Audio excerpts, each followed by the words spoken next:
निर्मला जी हमारे पास 2021 में अगस्त में आई थी और जब वो हमारे पास आए थे तो उनकी बीमारी बढ़ी हुई थी। गर्भाशय में उनकी बीमारी थी जो बढ़ गई थी, फैल गई थी और फेफड़ों के आसपास भी पानी भरा हुआ था। उस समय उनकी दवाई चली थी, कीमोथेरेपी चली थी और काफ़ी अच्छा रिस्पॉन्स आया। बीमारी बिल्कुल ना के बराबर हो गई थी। वो अपने सारे काम कर पा रही थी। वो सरकारी सेवा में है, टीचिंग में है। वो अपना टीचिंग के सारा काम देख रही थी, सारी चीज़ें कर रही थी।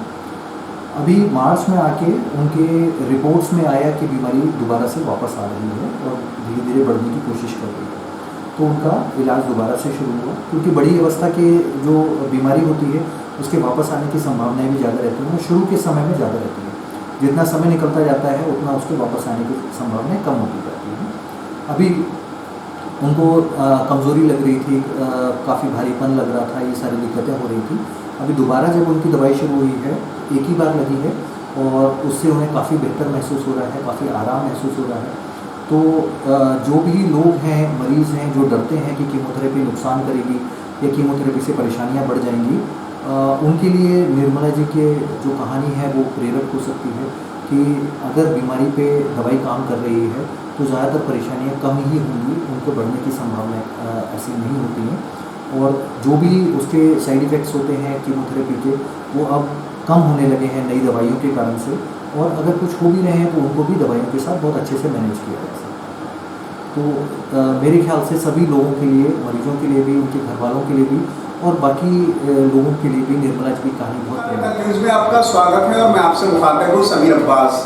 जब हम कैंसर की बात करते हैं तो लोगों में एक अजीब सा डर होता है, लेकिन उस डर से जीत को किस तरह से तब्दील किया जाता है उसके लिए मरीज़ का जो साहस है वो बहुत इम्पोर्टेंट है। साथ में जो डॉक्टर हैं उनकी कोशिश वो बहुत महत्वपूर्ण है।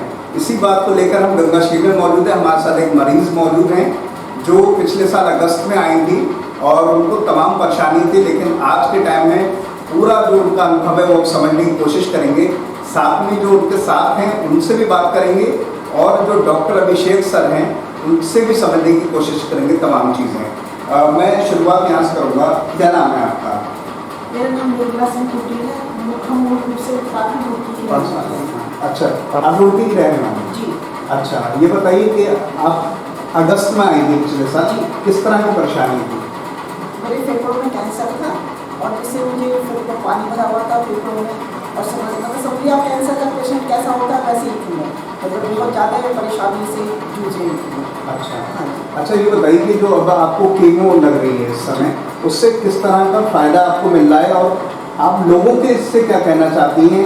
क्योंकि जो लोग एक डर उनके अंदर होता है कीमो को लेकर, उनके लिए क्या कहना चाहती हैं? मैं कहना चाहती हूँ कैंसर ऐसे मतलब जैसे हम नाम से ही डर जाते हैं कैंसर है, हमें नाम से नहीं डरना चाहिए। सबसे पहले तो हमें देखना चाहिए कि कैंसर है तो थोड़ा आदमी को जो घर वाले हैं सबको थोड़ा सावधानी बरतनी चाहिए। सबसे पहले तो कैंसर मरीज को भी थोड़ा रखना चाहिए, धैर्य से काम लेना चाहिए कि जब तक मनुष्य के अंदर धैर्य नहीं होगा तो चाहे छोटी सी बीमारी बहुत बड़ी लगती है, बढ़ेगी छोटी लगती है।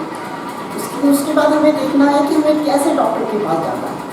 उस क्षेत्र का सबसे पहली बात है उस क्षेत्र का एक्सपर्ट होना चाहिए। कैंसर है तो कैंसर के डॉक्टर के पास आना चाहिए और कैंसर के डॉक्टर के बाद भी हमें ये देखना है कि वास्तव में वो डॉक्टर किस तरह का अपने कार्य के प्रति निष्ठावान है या नहीं है।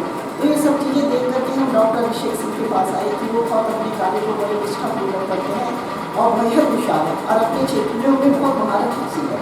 जी, आखिरी बात मैं और चाहता हूँ कि आप कोई मैसेज अगर देना चाहती हैं लोगों को हमारे ज़रिए से, क्योंकि ये बहुत ज़रूरी है। कैंसर पेशेंट किस तरह से रिकवरी करता है, किस तरह से उससे फायदा होता है?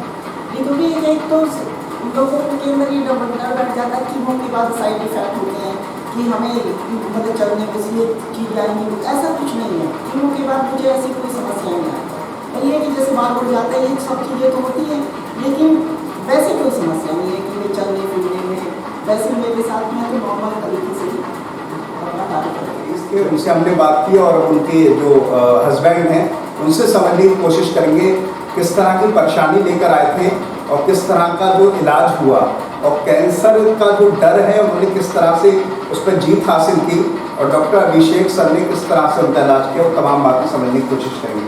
क्या नाम है सर आपका? मेरा नाम यशपाल सिंह है। मैं प्रैक्टिस करता हूँ DMS। अच्छा, ये बताइए रुड़की के आप रहने वाले हैं, मैं आंवला का रहने वाला हूँ, घुटने ससुराले बैठने की अच्छा और अच्छा, ये बताइए कि जब शुरुआती आप अगस्त में यहाँ लेकर आए, किस तरह की परेशानी थी? क्योंकि इसमें लंग्स में भी पानी भर रहा था, तमाम चीज़ें हैं, किस तरह की परेशानी हुई? पहले हमने उनको पॉक्स समझा था, टीबी वगैरह, लेकिन डायग्नोस नहीं हो पाई। हम काफ़ी दिन समय तक भटकते हैं, रामपुर में भी गए थे, लेकिन सस्पेक्टेड रहा, कंफर्म नहीं हो पाया। कंफर्म करने के लिए डॉक्टर अक्षय सिंह के पास आए, उन्होंने हमारा पैट सीटी स्कैन करवाया, वहाँ हमको कंफर्म हो गया, लेकिन जब तक कंफर्म हुआ 4th स्टेज में आ गए थे। अच्छा, ये बताइए, आखिरी बात जानना चाहता हूँ, लोगों में एक डर रहता है कैंसर को लेकर, क्योंकि आप खुद ही एक डॉक्टर हैं और आपके परिवार में ये मुश्किल का सामना करना है, लेकिन आपने अपनी हिम्मत और जज्बे से तमाम मुश्किलों को पीछे छोड़ते हुए कामयाबी हासिल की है। लोगों को कीमोथेरेपी को लेकर क्या मैसेज और क्या पैगाम देना चाहते हैं? अब काफ़ी डेवलप हो गया है कैंसर के इलाज, अब ज़्यादा कोई बड़ी बात नहीं, कोई खतरा नहीं है। अगर जल्दी ही डायग्नोज हो जाए तो क्योरेबल हो जाए। जी, कोई मैसेज देना चाहते हैं लोगों को कैंसर को लेकर, जो डर का एक माहौल रहता है? अगर अच्छे डॉक्टर के पास चले जाएंगे, अच्छी जल्दी मतलब उसका डायग्नोज हो जाएगा तो क्योरेबल है। हम भटकते रहते हैं यहाँ और हम डायग्नोज नहीं करवा पाते, इसलिए कैंसर सब